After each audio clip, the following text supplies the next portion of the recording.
Oh man, you feeling good? Yeah. You ready to go? Yeah. All right. Woo! Ha ha! Late LK at OneYoungsta holding it down, bringing that street geek and nerd soul. What is up, my people? Today we are coming with another wonderful episode of That Is Right Loungin. We are chilling, doing our thing. You best believe it, baby. And Friday is where we get into news, Twitter trending topics, all that jazz. Before we get started on this episode, I'll say this. My people, it is definitely, if you've ever been on the fence, please start looking into, start completing forms for applications, certifications for to be able to get a licensed weapon, to conceal carry, to protect yourself, because things is getting realer and they're gonna get hotter and they ain't gonna get, it don't seem like it's simmering down.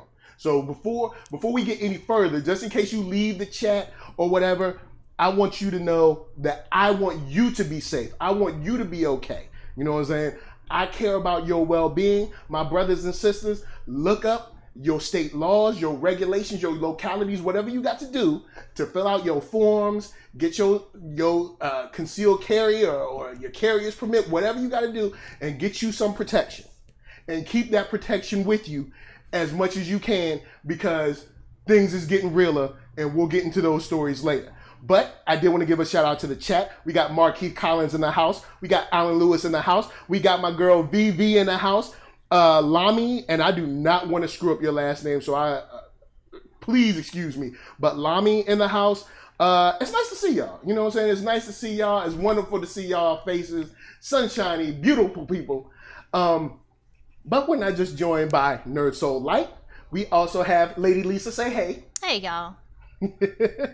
Word up. And we got some people already up in here, so go on and hit that thumbs up. If you like what you're seeing, hit that thumbs down. But if you hit that thumbs down, I'm going to send Rachel Dolezal after you, and you don't want that. Matter of fact, you don't even know what you're going to see when she comes. I know what we ain't going to see. And that's a black woman. And that's a black woman. So, I guess let's get started. What's our first story? Oh, our first story, speaking of white women who want to be black some of the time, Rachel Dolezal. Yeah, the Racial Divide documentary on Netflix. I had never seen it. Lisa had seen it, and she was like, you gotta watch this, you gotta watch this. So we finally sat and watched it. Since you've seen it twice, what are your thoughts on her in general and the surrounding ideas of the Dolezal-ishness? Well, like I told you, the reason I wanted you to watch it wasn't so much about her, because I really don't want to give her much more time and attention. Understood. What caught me was the trauma that she put her sons through. Yeah. Because of all of this foolishness. She adopted her adopted brother, if that makes sense. Yeah. She had her parents adopted her brother. Her parents, and then she adopted her brother from her parents. Right. So, for all intents and purposes, he is her oldest son. But then she now has 3 children, but he was the oldest son. Then she had her own son, and then within the time frame of them filming this, she had a 3rd son. So he was, still very much an infant when this was going on. But, my concern was the choices that she was making, the things that she was doing seemed to be really causing some really great trauma for these young black men. And it's interesting because I was telling you how you could see the awakening of her middle son during the documentary. Definitely. At first he was very protective of her and just very like, why don't people leave her alone? I don't understand. But as the documentary seemed to go on, he seemed to kind of come into his own awakening of, well, all she has to do is tell people that she's white, and this will all go away. And so it turned into like this anger and frustration about what she's doing, and he's like, you can't tell my mom what to do. Once she's decided she's going to do what she's going to do, it doesn't matter. And then you could just see him going through this. He was tired and he was angry and frustrated, and it really hurt me because it's like, she, to me, has sort of victimized these black men in their own home. Absolutely. And sometimes, even though we've been proven wrong this year and last year and this year, but sometimes your home is your only safe haven from white supremacy and its different faces and guises. Right. And she, to a certain degree, through her actions, victimized her brother, her sons, and her sister, and her adopted sister. So, for her eldest son, her eldest son, I explained that. Yeah. He is a very, educated, seemed to be have done very well for himself in terms of education. Yeah. And he was looking to go to Howard, which is where she attended. Yeah. For law school. And so he was going to visit the campus, and she went along with him. I don't understand why she would do that, to draw attention. But she went along with him to tour the campus and to talk to people and et cetera, et cetera. And so cameras were following, people were starting to take pictures. I mean, I'm sure she knew that was going to happen. Yeah. But, she was in the hotel room, talking to him, saying, she doesn't want to bring him down because of what's going on with her. That's what she said. Yeah. But yet and still she was there with him. But okay. And so before they even left the hotel room for the visit, she posted on her own social media a picture of him on campus and said, "My oldest is applying to Howard." Now, if you gonna say in one breath you want him to be able to have his life without being in your shadow, why are you posting that to your social media? And why didn't you discuss that with him before you did it? Yeah. So almost immediately, by the time they get back home, he sees, trending. People are like,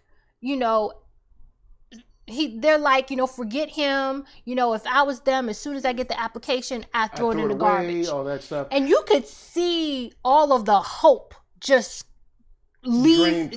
Just drain from him. All because of her needing to get attention. And I'm in that moment, I said, she don't love him. No.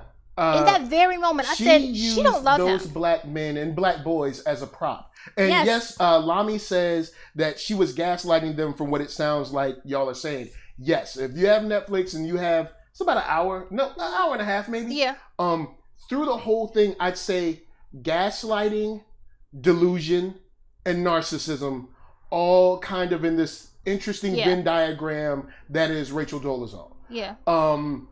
What up, Cooley High? Nice to see you in the spot.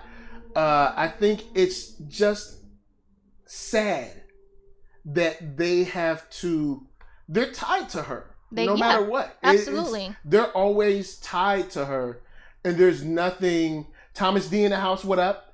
There's nothing that they can do to separate themselves. Yeah. And I'll leave on this. Lisa, you brought this up. How at the end of the documentary, she decided to change her name. Let me tell you what she changed. In changing her name, she made sure to go do it on her own without changing her son's name.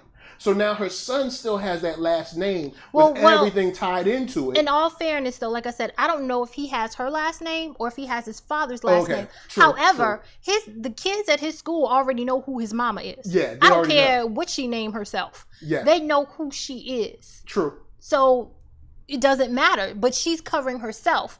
And something else I just looked up earlier, she said that she changed her name so that she has a better chance at getting jobs.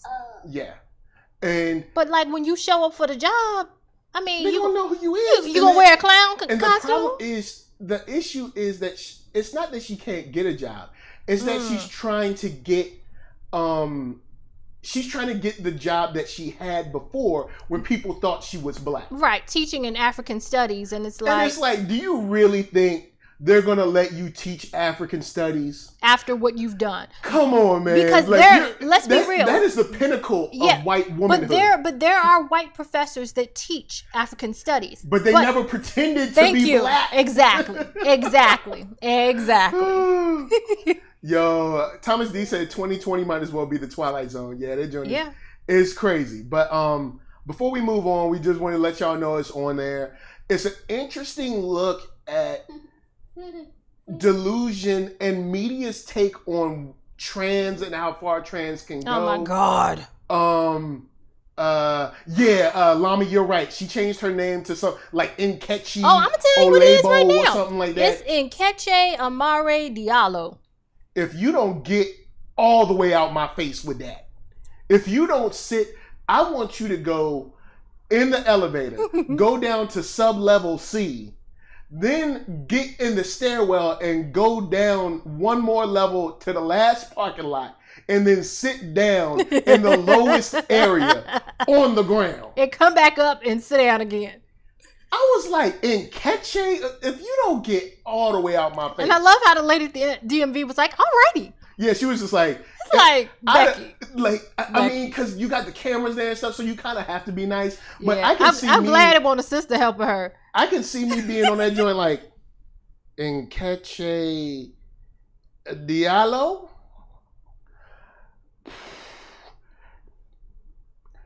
You the white girl that said she was black, right? You sure you want to do this? Oh, big Michael, can I see you in the back, please? Can we see? I'm just trying to help you. Michael, you know they already mad at you, Michael, right? take a break, please, sir. Take a break. It's like, you know black people already mad at you, right? Do you want... It's almost like she's trolling further. But shouts to Lami says, I'm Nigerian American, and I was pissed when I read that about her name. Yeah, it's like, bruh, if you don't get up out of here, it's like, stop that craziness. You know what I'm saying? It's like stop that old crazy. You wilding. Is it Lami? Yeah, Lami. Lami, hopefully it's Lami. I don't want to screw your name up. Lami, if you can you give us any insight into the meaning of that name? If there is one, because she might have just made that up on her own. Right. She might just be like, "Ooh, Nkechi sounds nice." You know what I'm saying? But Thomas D. Oh man, you wild. I am Rachel X. I am Rachel X. a whole bunch of little white girls. Oh man. Oh boy. But anyway.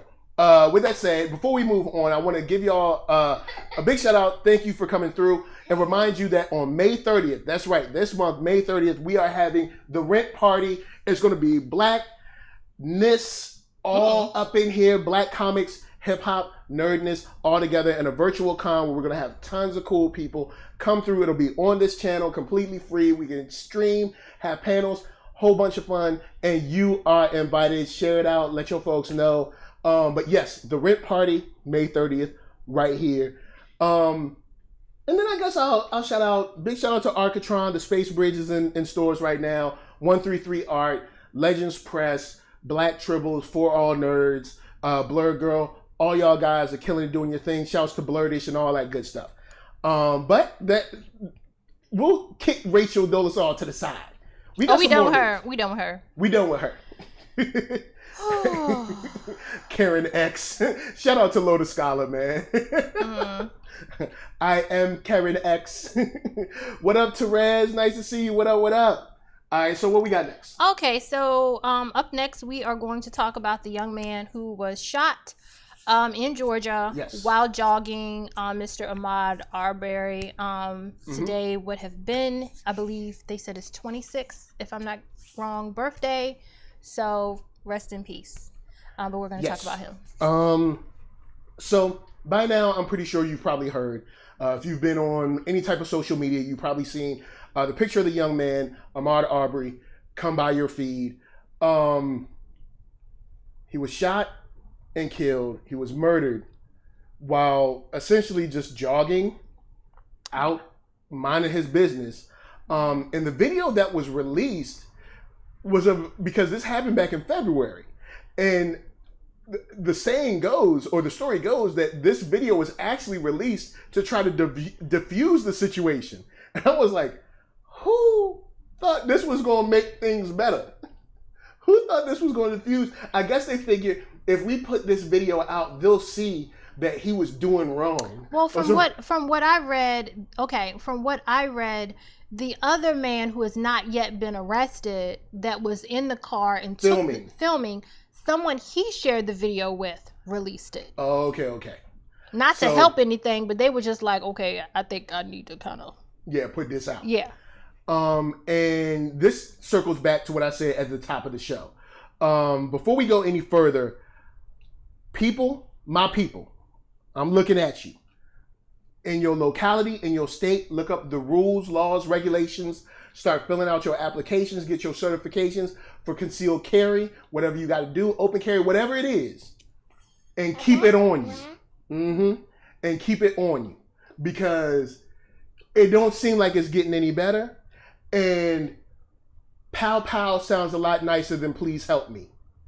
And you know, I'm not that type of dude, but I'm sorry, I gotta make it home to this little guy.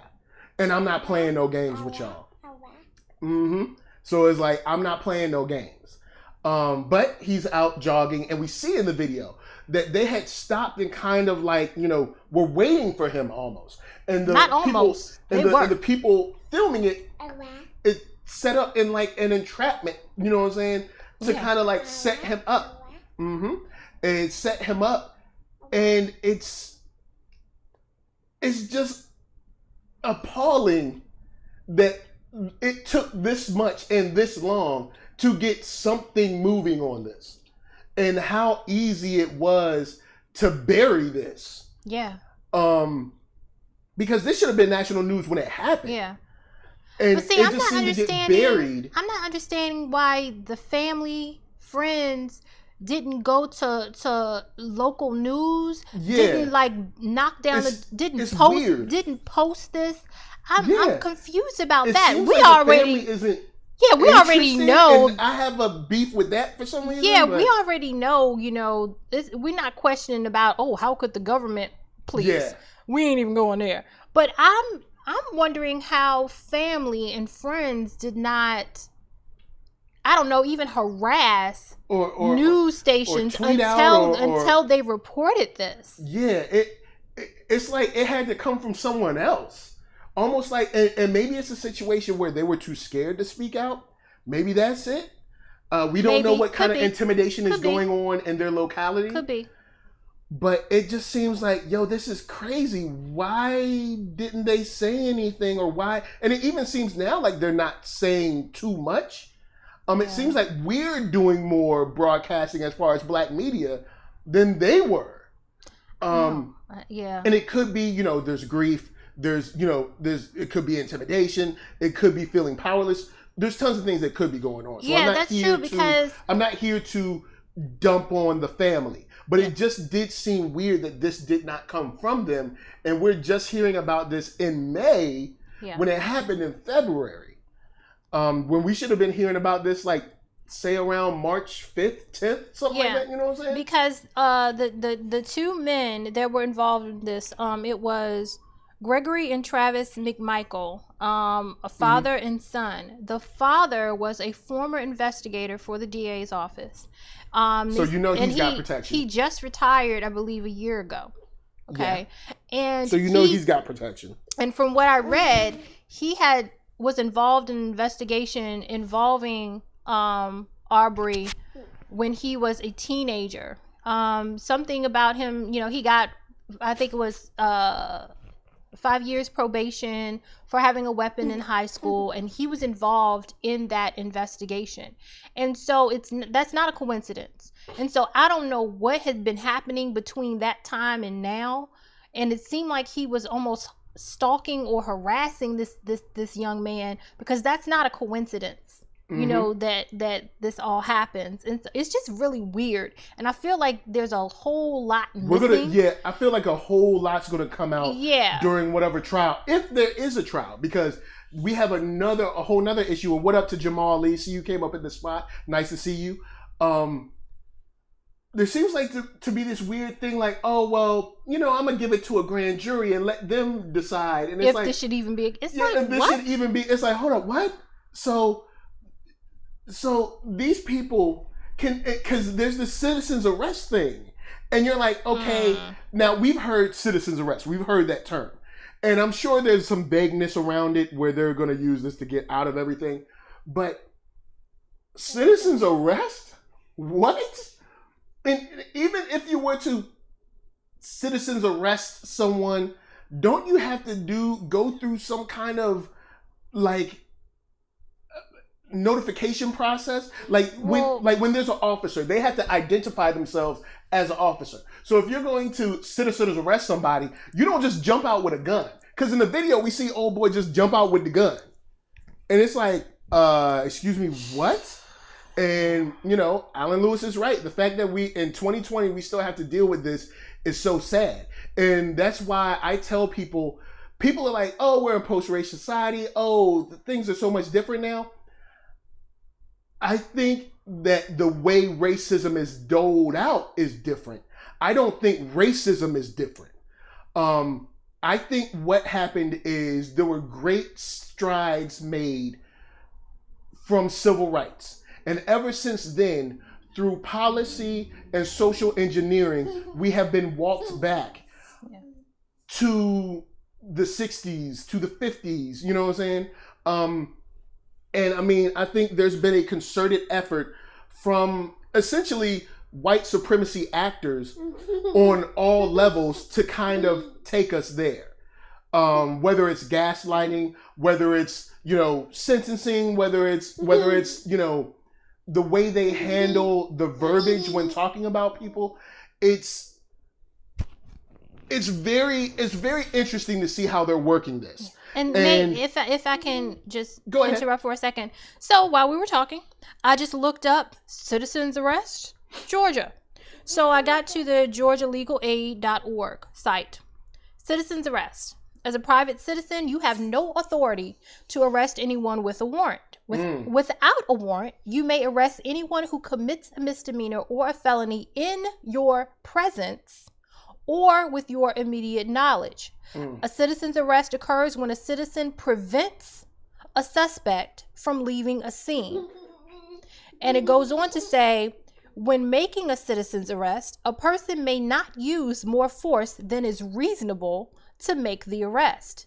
Deadly force is limited to self-defense, which is why they're calling self-defense, or to instances in which such force is necessary to prevent certain felonies. Yeah, and you can't call self-defense when somebody's just jogging around and exercising and relaxing, jump out on them with a gun and expect them not to react. Of course, in fear, anyone would react by either fighting back or trying to run or ducking or whatever, and then trying to use their response from your hostility as self-defense is okay. We know how generally it's pulling the Zimmerman. Yeah. It's pulling the Zimmerman. Yeah. And Jamal Lee says concepts used by racism have been getting upgraded every once in a while, like game consoles. That this goes way back, yes. Yeah. And we know how white supremacy is going to play this, but I am interested to see if this goes to court. I'm interested to see the lies that they pull for this citizens arrest thing, because they're going to have to do some real verbal gymnastics to even try. Because remember Amber Geiger, which was not that long ago. She's the top cop. She just got promoted. She's amazing. She just got in this new cop group. All right, but somehow is so silly and stupid that she goes into someone else's apartment and kills them. Now, during the trial, we see everybody come up, state police, local police, sheriffs, all that. Is this how you're trained to do? No. Is this how you're trained to do? No. Everybody, because you can't lie about it. So now they're like, all right, well, we got to convict her. So we'll just give her 10 years where she only has to pull probably half or so. And then on top of that, I'll say this. Please, my people, I love y'all. I truly do. Don't hug your oppressor. Do not say, oh, can I just pray for you? Can I just give you a Bible? No. All right. As a Christian, no. They got access to Bibles. Right. Owning a Bible is not their problem. And my thing is this. If that's, we have to look at this whole picture. If that's what you feel you want to do because of your faith and your relationship with God, that's between you and God. Yeah. The fact that you're coming out and doing this and saying this, making it a scene, it causes all these other issues. We have to stay focused on the issues at hand. Definitely. And understand how that's looking on the outside, how that's looking at your, looking from the view of your oppressor, like, oh, okay. Oh, they can have sympathy for us. So we can go up in their house, kill them, and at least one of them is going to say, oh, well, I just want to hug you. Or I just want to... And, look, I can't tell nobody how they should grieve. But I cannot see myself going to trial against someone who murdered my brother. Say I get a call, my brother was in his apartment, someone came in, shot him. It was a cop, there was no reason she should have been there, whatever, on a different floor, whatever. I can't see myself going into that courtroom and asking to hug her. I can't see myself. Now, I see myself as a generally cool guy. And let's go a bit further, because let's flip this for a second. What if that young man gave them that demeanor just so he could get close to her and stab her? Then what would have happened? Ooh, what would have happened then? Because he could have just played the role until he got right up on her and hit her with the shiv. I mean, I would have been, I ain't going front, I kind of would have been a little happier though. And I know that sounds mean. I know that sounds mean, but I know I would have felt much different than if he would have been crying and hugging folks. But that's not the only thing that is crazy and surreal, like Jamal Lee says. So there's a man jogging, he gets killed. That's crazy. And then, of course, that happened back in February, but to us, it just happened because the news just came out. So then we have Sean Reed. Sean Reed, he's apparently speeding or whatever. That's the story. We don't know if he was speeding. But that's the other thing. Y'all kill these young men, and then you get upset with us because it's like you guys are trying to convict us before even the trial. Well, you convicted him. You played judge and jury. So why would we sit back and believe and wait to hear everything you have to say in the time that you want to do it and take it for gospel truth when you decided you were going to kill this man? But we're supposed to wait and sit back until you say what you want to say when half of it is lies. You can say whatever you wanted to say. You could say Jesus came down and took him. You could say whatever you want to say. Because nobody was out there but you and them. Right, and he gone. And somehow body cameras ain't on, ain't no cameras nowhere. But luckily, Facebook Live came through to the rescue, sort of. Dude kills this guy and has the nerve to kind of gloat over his body. Now, I know people might be like, I can't believe this. This is wild. This is out of the ordinary. But I want you to think back, not too far.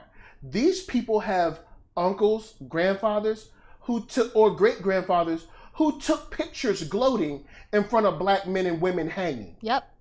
They had public gatherings. With children. With children there, smiling. So then that changes your perspective on how this guy can gloat over the death of a black man. Black life, like Mos Def said in his song, I cannot remember the name of the song. I can't think it's Napoleon Dynamite, but something like that. He said black life is still cheap, and it always has been cheap. Black life has been allowed to exist at the behest of white supremacy in this country. And it's time for us to make some different moves. And we spoke about those moves at the top of this show, and I'll say it again. Look up your localities. Look at look at what you have to do in your area to make sure that you can protect yourself. whether it's concealed carry, open carry, protect yourself.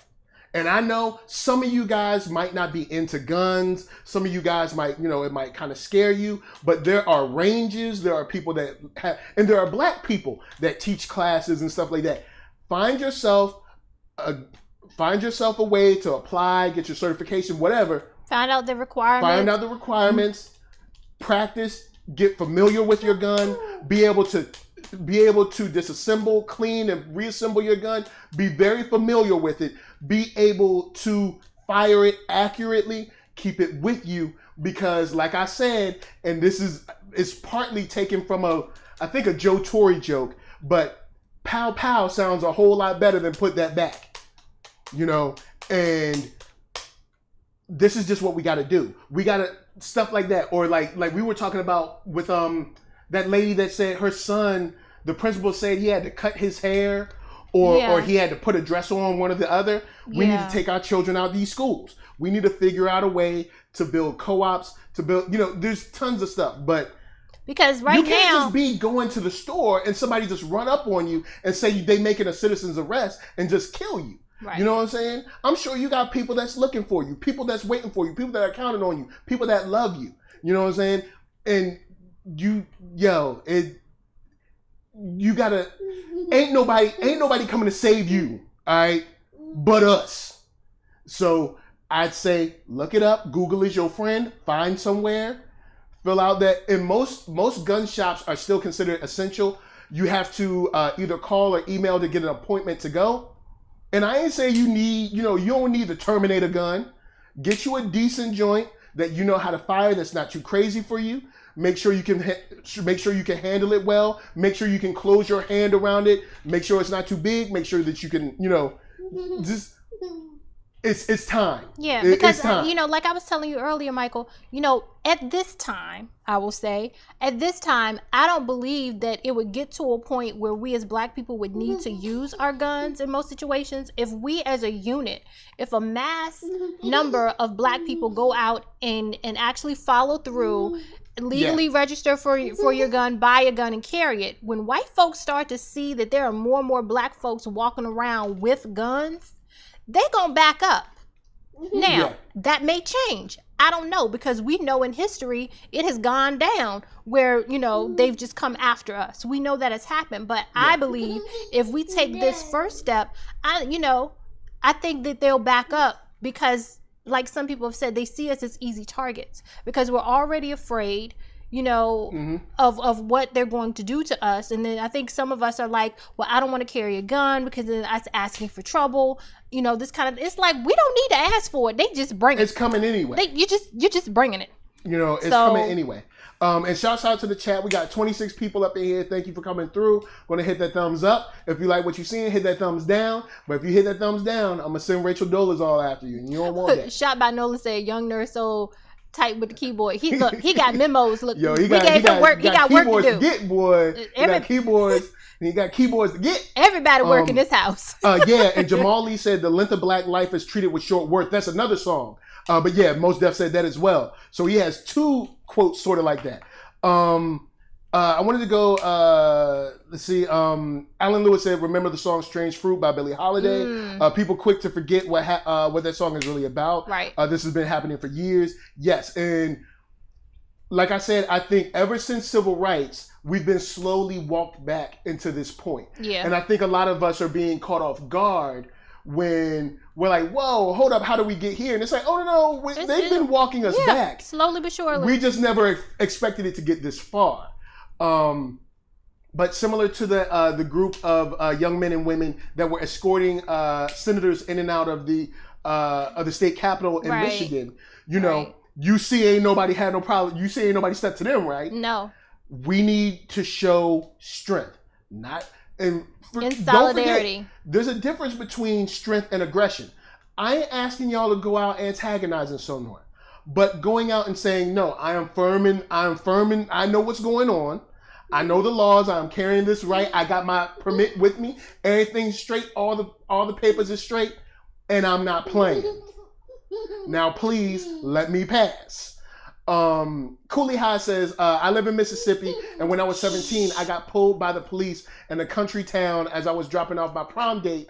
The police pulled me over because I was in a nice car. I was in a Cadillac. So yeah, if they see any reason, they always have a reason, but just, you know, it's reaching beyond just police now. Right. And police, I can understand the fear behind that, but I'd be dang, all right, if just Andrew is just going to roll up on me. I mean, because it could be anything. We were talking about there's like this grocery store out here, and if depending on how you walk to your car, you're kind of in a shaded area. Oh, you talking about Smart and Final? Yeah, the way Smart and Final was up. Parking lot, Lord. Parking lot. The way you roll up on that, anybody could roll up on you. And then next thing you know, you out there and you ain't got no gun, you ain't got no protection, and you're at their mercy. Flip that, they come out you and they got something to say. They got some knives or bats, so they trying to be funny, or they pull out a gun. If you pull out one as well, it changes the conversation a bit. Just a bit. It goes from, we're going to do what we want, into, oh. So we both both have the same level of strength. Oh. And I'll say this or to say it not get to that point and you're carrying, and they see that you're carrying, they decide, okay, you ain't the one today. Yeah, you ain't the one today. So, you know, just letting y'all know that, just to keep yourselves protected. But we'll go on and move on. What we got next? Okay. Up next, let's talk about the Native American Health Clinic. Oh yeah. All right. This is a short story that I'll get into. Jump in and jump out. The Native American Health Clinic in where? Montana? This was hold on, let me make sure I get it correct. This was in Seattle. Sorry, in Seattle. And they requested PPE for Native Americans in their area. They requested personal protective equipment. No, they requested tests. Oh, they requested tests? Oh, I thought they were asking for masks and stuff. No, they requested tests. So they requested tests, of course, to test for the coronavirus, to, you know, make sure their community is safe and, you know, just like everybody else is doing. And they received body bags. And once again, it's just and of course, if somebody's like, oh, there must have been a mix-up in the, you know, there's always some weird, dumb excuse. But just another example to let y'all know, look, if they doing this to people who they don't consider at the bottom, and we at the bottom, yo, hey, look, the game is getting real out there. Now, one thing I will say is, we ain't the ones running out trying to be at restaurants. So this, once again, like I said, this might work out for us. But I did want to highlight this story, and I'll let you get on it for a second. I just wanted to highlight this story just to show the sinister nature that this corona timeline continues to exhibit. But go ahead. No, I was just, you know, I really didn't have, like you said, it's a short, simple story, and it was shocking. When I read it, it was shocking. Like, I just don't know what else to say about that. Can you just imagine? Because this was the health board. It was the Seattle Indian Health Board. Okay. And, you know, they asked, you know, they posted, well, are we going to keep getting body bags, or are we going to get what we actually need? You know, and it's I don't know. It's heartbreaking. It's absolutely somebody to be that evil, that's not a mistake. That's not a mistake. I don't want to hear what anybody says about anything. It's not a freaking mistake. You know, and they were saying that, you know, the numbers in terms of death among them is higher than other, you know, in other places, and of course that's not a surprise. Yeah, it's not a surprise. And so they were like, we desperately need these tests for our community. And I guess they were like, well, just forget it. We're not gonna waste tests on y'all. A bunch of y'all dying anyway. Let's just gonna give y'all body bags. Yeah. And it's heartbreaking. And I can only imagine you being on the health board, you know, determined to help your people, and they send you body bags. You're actually trying, and yeah, Washington is just crazy. Alan Lewis says Seattle is a mess up here. Trust me, Washington State got issues too. Yeah. Matter of fact, Washington State is where your girl Rachel Dolezal from. Woohoo! And I will say at the end of this article, if I can get back to it. Sorry guys. It was something important about. Here we go. It said President Donald Trump's administration held up $8 billion in aid set aside in relief legislation for Native American communities until this week. I'm not surprised. I'm not surprised. You know, like I said, guys, you know, ain't no relief coming for us. Ain't no bailout coming for us. So we gotta support each other. But yeah, ain't no relief coming for you. Ain't no bailout coming for you. Now, Asians did get a bailout. They did. They got that 8.4 billion, but black businesses ain't getting that. And if y'all don't know what I'm talking about, look it up. That's crazy. But you know, of course, guys, just keep your antennas up. But next, what we got next? The Grapevine. Oh, Grapevine! Yes, Grapevine story. We just finished talking about Asians. That's a nice tie-in. Before we go forward, I did want to give a shout out to the chat once again. Thank you for coming through. Shout by Nolan, Thomas D, Alan Lewis, Jamal Lee, Cooley High, VV. Who else we got? Marquise Collins came through. Lotus Scala, Therese. All y'all. I know Lami. I know I missed somebody. Cooley High, something like that. But thank you for coming through, hanging with us. You know what I'm saying? Hashtag Black Families. Staying real. We doing what we got to do. So Grapevine uploaded this video, I think this week, of pretty much Asians and the coronavirus and anti-blackness. And kind of going back and forth about what Asians are experiencing during this time and have been experiencing during this time, and also anti-blackness that has been pervasive in the black community for quite some time. Oh, Jen Nice, thank you for rolling through. Of course, Thought Crimes, they dope, they super awesome. Those people, Princess Sin is awesome. Someone said, Lami said that's the first she's hearing about the Asian businesses because it kind of came and went. Oh yeah, because they did that real sneaky. Yeah, but, you have to seriously research it because Ming? It's hard to find now because it came and it quickly went away. But yeah, let me see if I can pull this. I think it's Grace Ming. I think she's a New York. Let me see. Congresswoman Grace Ming, Grace GRACE ME, and she's the one that tweeted out let's see, what is it? It was a bailout for Asian small businesses, or small businesses run by Asians or whatever. But she's the one that tweeted out. She tweeted out about writing about it, and 48 hours later they had the money. And they had the approval. And wasn't our dear sister Kamala Harris? Wasn't she a part of this? Man, don't get me started on Kamala Harris. Man, don't get me started. Oh boy. But so back to the Grapevine video. There's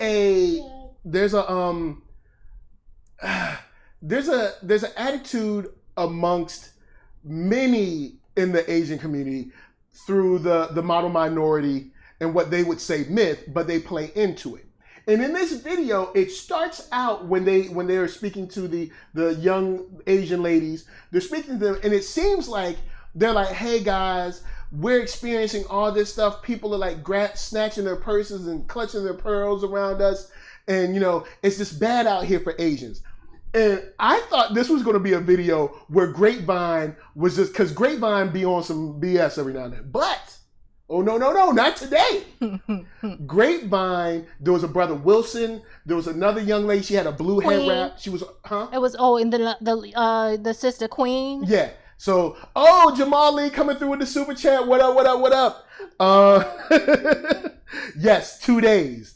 2 days. Meanwhile, we have to have conversations and congressional hearings about reparations, but we won't go there. We ain't getting sidetracked. We talk about Grapevine right now. I'll get back with you. So, they start saying, okay, we hear you, but black people there's been anti-blackness in the Asian community for years. And y'all ain't never stood up. We ain't heard nothing from y'all. Where y'all at? We ain't never got no help from y'all. And I will say this, I'll let you get into it. I'll say this.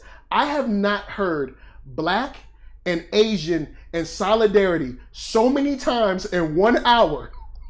Like, and all from Asian people. I've heard it more in that hour than I've heard my whole life. This one girl even talking about that's what she's studying in school. What? What class is black and Asian solidarity? What class is this? She made that up. She made that all the way up. She made that whole up. She made that all the way up. But go ahead. So, yeah, this whole thing, it was just very frustrating. It was extremely, frustrating, but I was glad that there were some brothers and sisters who did speak up and say the things we were hoping they would say. Yes. You know how you're sitting watching this stuff and you're yelling at the TV, like, but this, that, and the other, and then somebody says it and you're like, thank you, because it's so interesting how they, people call for this kumbaya moment. I get so sick and yes, I'm clapping. Sorry, y'all. I get so sick and tired of people wanting to have a kumbaya moment with us as black folks.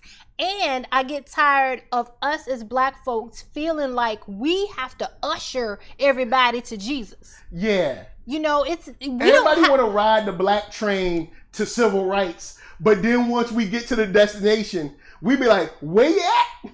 What happened? It's not, we did all the work. Where y'all at? Right. And it's like, there is no kumbaya moment. You can't, you treat us a certain way. And then when troubles get a little hard for you, you're like, well, let's go on to the black folks. They know how it feel. We can tell them all about our troubles. Yeah. And then they'll join with us. And they expect us to be like, oh, come on over here, honey. Because, and like I was saying, though, the thing is this, though, I understand why they do it. It's because I think our nature as black people, we are very nurturing. We are very welcoming. Yeah. We are very forgiving. I think that is our nature as black people, and there's nothing wrong with that. But it has been to our detriment. It really has been to our detriment, and we have been taken advantage of because of it, and we need to stop.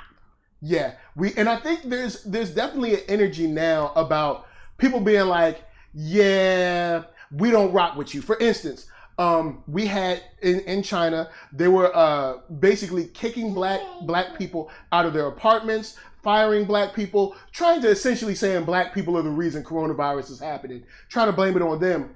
So when it happened, remember, Asians over here wanted LeBron James and other black people to speak about protests in China. So I said, you know what? Let me listen out to see if these same Asians that wanted us to speak about China will also speak about China, about the mistreatment of black folks. Hark. Do I hear a sound? Nothing. Now, I'll even say this. I went online and I was like, yo, I ain't hear nothing in these streets. And I did get some pushback, and the pushback was, hey man, look, it's only been a week. Well, guess what? It's been a few weeks now. It's been several weeks. And they can have several seats. Still ain't heard nothing. And I think Wilson in that conversation, and if you're on YouTube, just search Grapevine or The Grapevine and Asians. And I know that's an easy search, but it'll come up. The video was posted up, I think this week or last week. But Wilson said, what this pandemic continues to show me is that I don't have an ally with the Western Europeans or an ally with the Eastern Asians. I don't have an ally anywhere. And I'm like, yeah, it's true. We don't. Look, you can't, who can I run to? Nowhere. All right? All we got is us. Am I my brother's keeper? Yes, I am. But anyway, it was good to see, because sometimes Grapevine be on that, like, you know what I'm saying? Grapevine get on my nerves sometimes. Grapevine be dumb sometimes, but Grapevine held it down on this episode. They came through, you know what I'm saying? and let me say this, and I don't mean to be ageist, before I say it, I don't mean to be ageist. All right, cool. But the stuff that we've seen from Grapevine, where there are the conversations, and this is going off on a tangent a little bit. I'm sorry. No, I get you going. Where they're having conversations that have to do with, you know, the way black men and black women interact with each other. Yeah. It's a whole lot of, y'all just ain't lived long enough. You know, so y'all need to go have a conversation with y'all aunties and uncles and grandmas and grandpas, and then come back and try this again, because y'all doing a whole lot of dumb stuff right now. Y'all talking in circles. You're contradicting yourselves. You're disrespecting them while you're saying they're disrespecting you, and it's just a hot mess. And y'all just sound stupid. And y'all in college. You know, it's just okay. Sorry, I'm done. I feel you now. Shouts to the chat. Lami says, to be honest, the only time I've seen Asians mobilize was when that Asian cop shot a Kai Gurley. They wanted that cop to get off. I remember that. And remember there was that little Asian movement around affirmative action in college, and they were like, you know, black students, you know, are or not rightfully taking our spots in school. Yeah. And it's like, look, you think y'all white because they got y'all thinking y'all white, but if they strip away this affirmative action, they coming for your butt too. Don't even think. See, and that's how it works. They got you thinking y'all with them. You ain't with them. They are using you to try to strip away affirmative action, and if they do, oh, you think y'all crying now about some people want to be away from you or don't want to go to your restaurant? Oh, boy, whoo, it's gonna be tough in these streets for you. Big shout, let's see, in the chat, Shot by Nolan said, Grapevine content often has that new black undertone to it. Yeah, and I hate the term new black, but I understand what you mean by new black. There's definitely like this millennial feel to it, where it's not well. Well, is it really millennial? Because the subjects aren't well discussed and investigated, you know. And I think sometimes it would help in these discussions. Like, there's been many times that I've tried to get older people in my conversations, because I think if these conversations included one or two senior citizens and maybe one or two people that were like in their early 20s, then there could be not necessarily even senior citizens per se. Or or even just older, not senior citizen yet, but there's a very narrow view of what is being pushed online as Black Thought. And I'm not talking about the rapper who is number one on my list, but it's a very narrow view, and I don't think there's enough people that have children in that view. There's not enough people that are married in that view. There's not enough people that have been divorced in that view. There's not enough people that have grandkids in that view. It's like you're seeing one view without it having to be fully discussed or even challenged to a certain degree. Which is one thing that I like about you guys in the chat. We're not all the same age, and also Lisa and I have experienced lives where we've been out, we've traveled the world, or we've moved to different places. A lot of these people sometimes have very narrow experiences. Yeah. And if you're arguing with someone online, sometimes you have to remember that we're all here together on the internet. You might be arguing with someone who's 23 years old. And it's not that 23-year-old is stupid. It's just that 23-year-old hasn't really experienced enough, whether it's on the job or whether it's in school or whether it's with family or with themselves or maybe with loved ones or whatever, or in relationships, to really have a valid, understood, and practiced point to serve in the conversation. But they came through on this one, because it seemed like there were some decent age ranges, even though it didn't go too high up, but there were some decent age ranges and some well-fed points in this conversation. Yeah. And the last brother that spoke, the one that said a fool's errand. Yeah, the one that called it a fool's errand. For you to sit here and watch us go through all of this stuff, and not say a word, And then you go through a couple months of white people being like, oh, I don't want to be around you. And now all of a sudden you want this solidarity is a fool's errand. And I love, you know what I'm saying? I love that. I thought that was interesting, to say the least. And Solar Gray said over 40. Yeah, it's always good to have those interactions because you need someone there. You need that uncle, that auntie there to say, okay, I see where you're coming from, but trust me, you haven't had this experience yet. I have, I've been there, or I've been down that road. Michael and I both have grandmothers that are in their 80s, and of course our parents too. Our parents. I know specifically my mother attended school like right when they were being segregated, right there. And I've tried having conversations, or integrated, I'm sorry, and I've tried having conversations with them about it several times, and I get, they'll give me some, but the sense I get is that it's just so painful. It's so painful to talk about. I barely can get my grandmother at all to talk about it. My mom, had talked about it some. My dad, very little, did when he was alive. And it's uncomfortable. They don't want to really talk about it too much, and I understand why. And it's like, but to a certain degree, we kind of need that. We do. And I've been working on a way to kind of get that, but it's, you don't want to push too hard, right? Because we're from Virginia. So, it not only were they being integrated, but it was being integrated in the South. Now, of course, I know there's levels. There's Virginia, then there's like Mississippi, there's New Orleans. But the South was not a fun place when integration went down. Right. Those are stories and experiences that I think aren't being passed on. Right. And since they're not being passed on, sometimes we have very narrow viewpoints from our younger contingent that think they're more intellectual than they really are. Yeah. I think that's, without being extremely disrespectful. Back to the chat. Fillmore Pockets, which I love your name, man. Thanks, Fillmore Pockets, coming through. You know what I'm saying? Got Fillmore Pockets. But a lot of Americans need to be reminded about who was using the colored bathrooms and who was using the whites-only bathrooms 60 years ago. And 60 years is not a long time. It's not. It's not.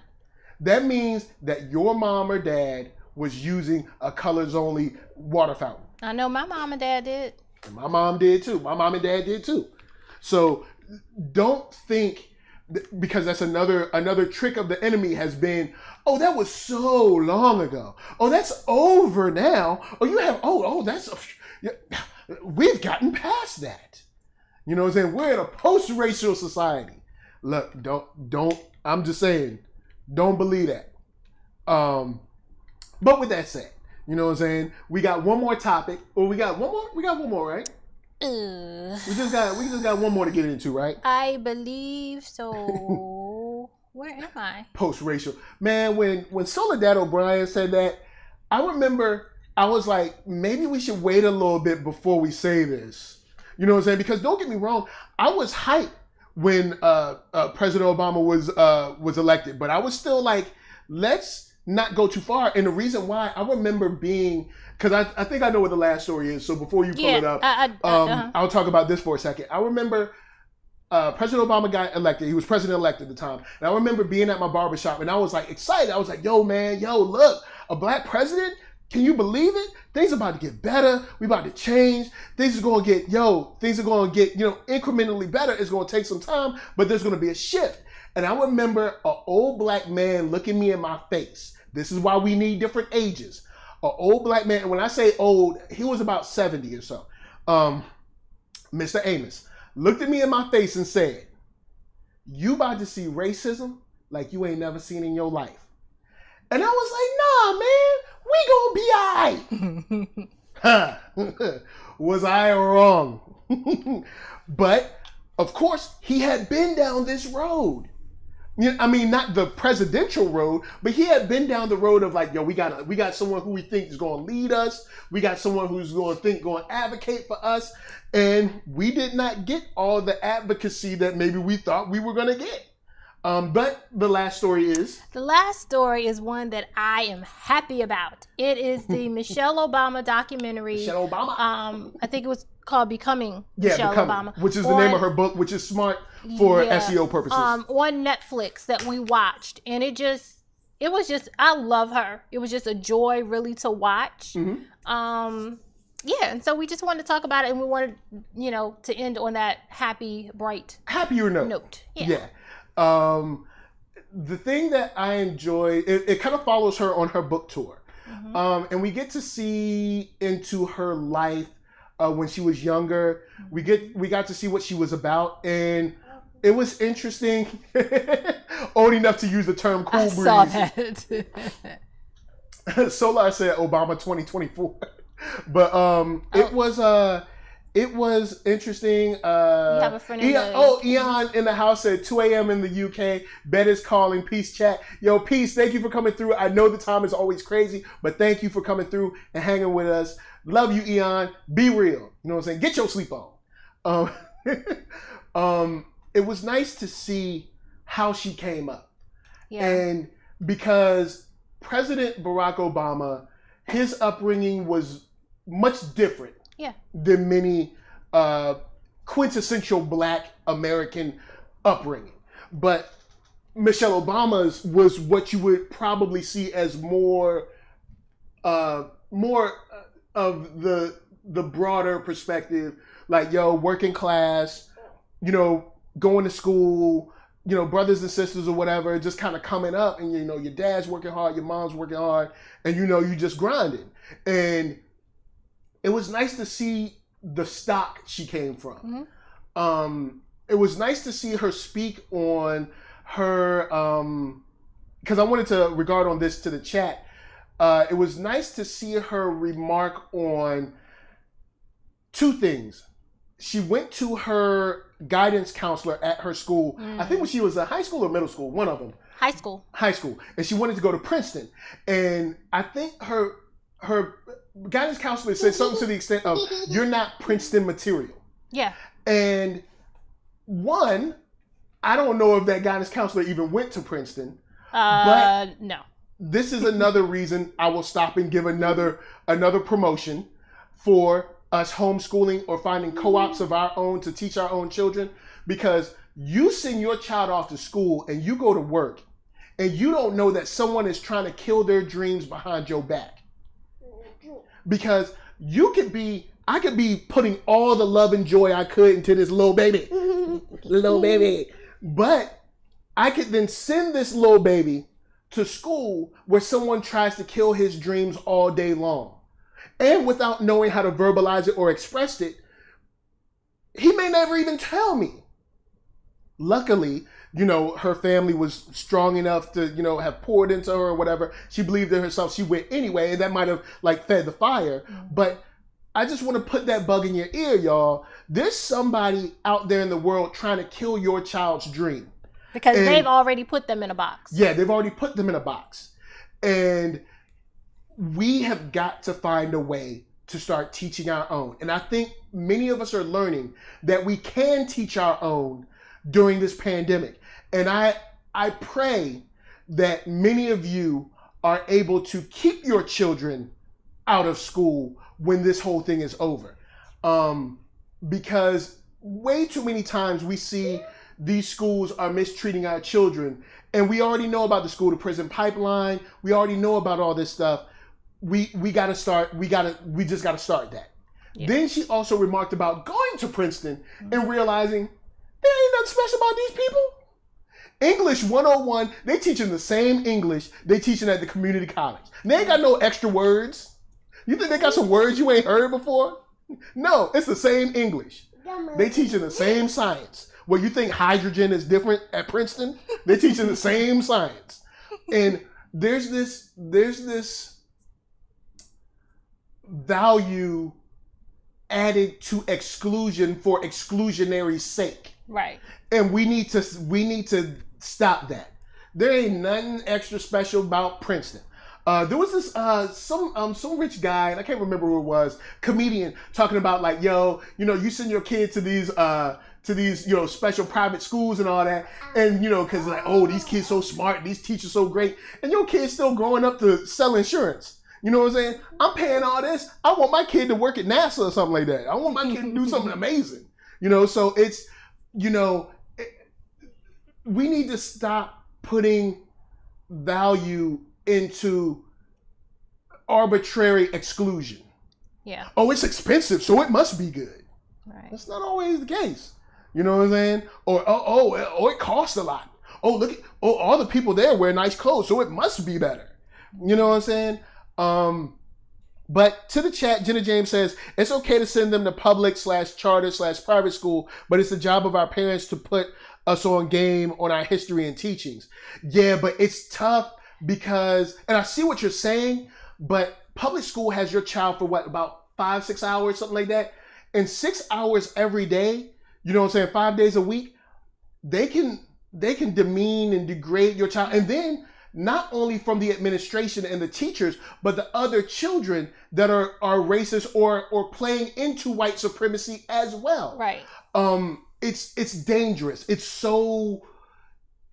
dangerous because 6 hours is a long time to subject your child, especially depending on the age. Yeah.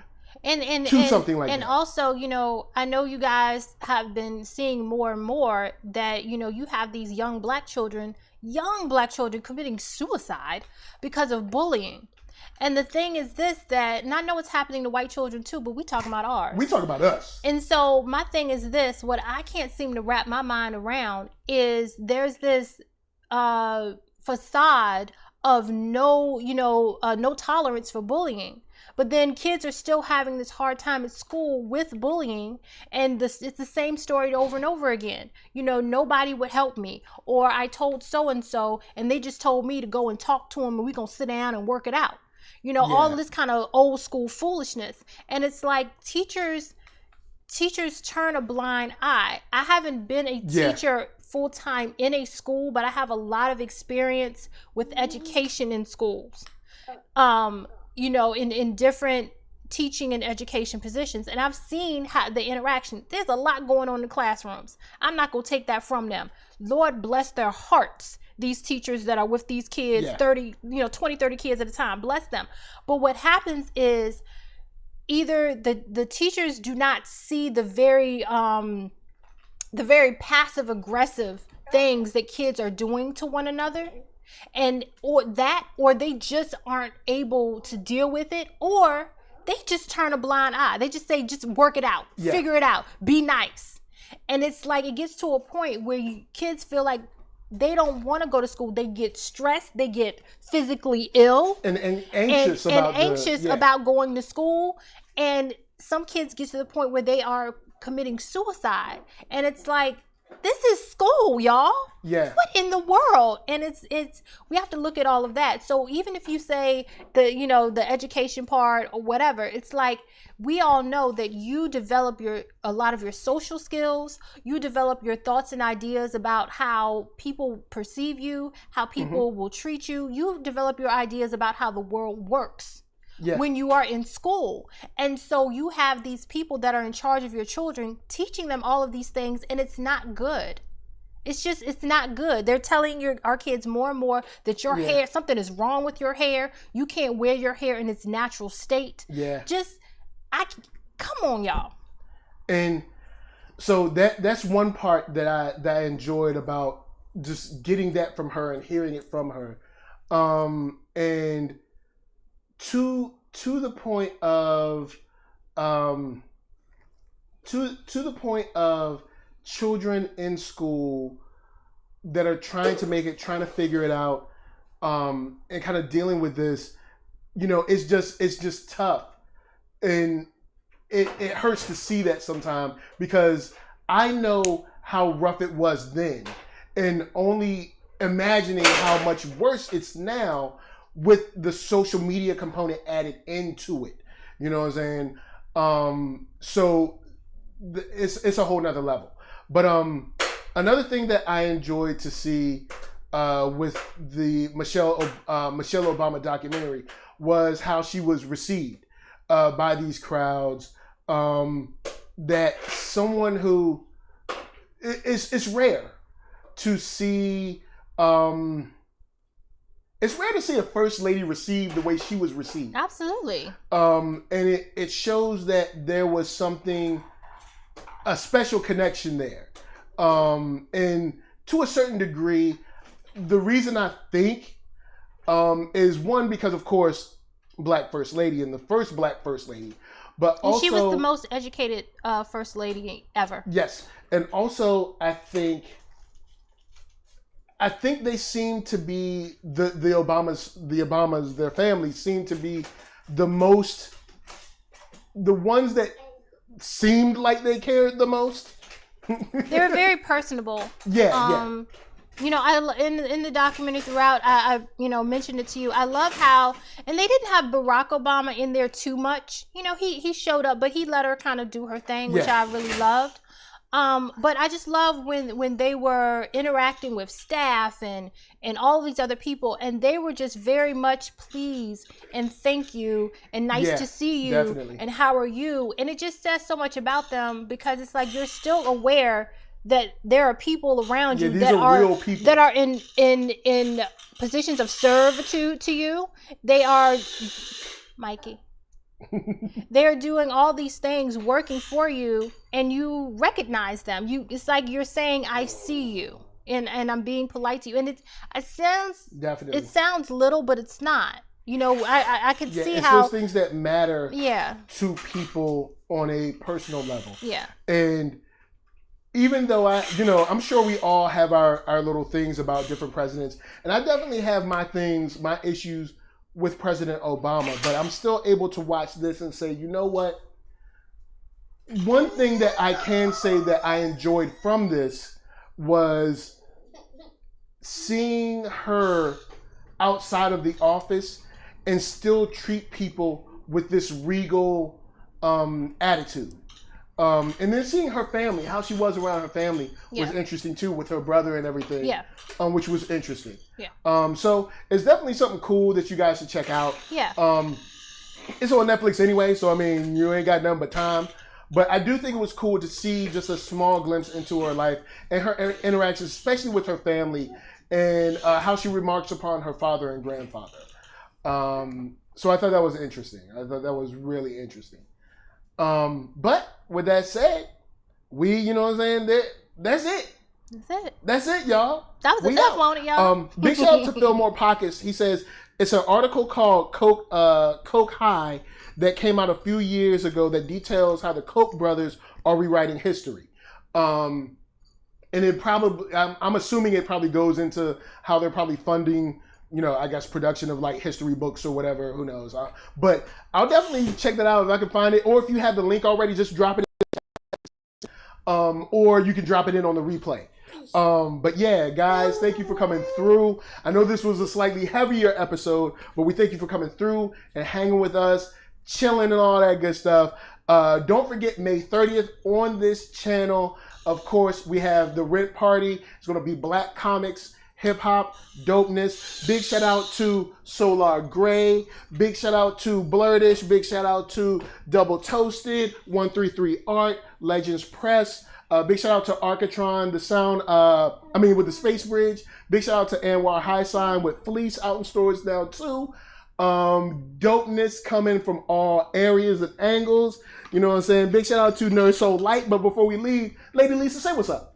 Bye, y'all. And with that said, shout out to the chat. We got Marquise Collins, Jenna James, Fillmore Pockets, Jamal Lee, with the super chat, Alan Lewis, BV came through, Lamy, Solar Gray, Cooley High, Thomas D came through the spot. See who? Therese, Lotus Scala, Dag, y'all packed it in, and we thank you. Shot by Nolan came through. Dag, who else? Look, Jen Nice came through. Whole bunch of y'all. And big shout out to Thought Crimes, because I think they might be live now. So if they are live now, check them out. If they're not, you can just check the replay. They're super awesome as well. I did want to go back real quick to our super chat. which was Jamal Lee. He said, what the heck, 2 days? I did want to say, yes, you can look it up. Grace Ming. Grace is spelled normally, and Ming is M-E-N-G.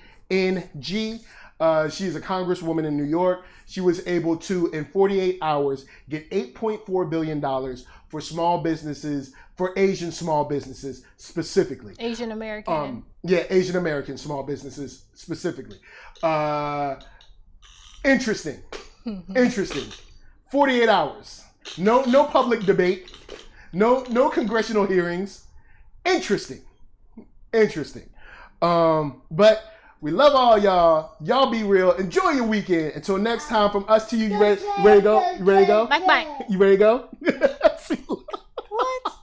Anyway, peace. Oh, peace. Oh, peace. See, you can't show your trucks. You gotta show them your truck. Show them, be like, look at my car. Look, Hey, yeah, you got new whips. All right, y'all. Y'all be real. Peace.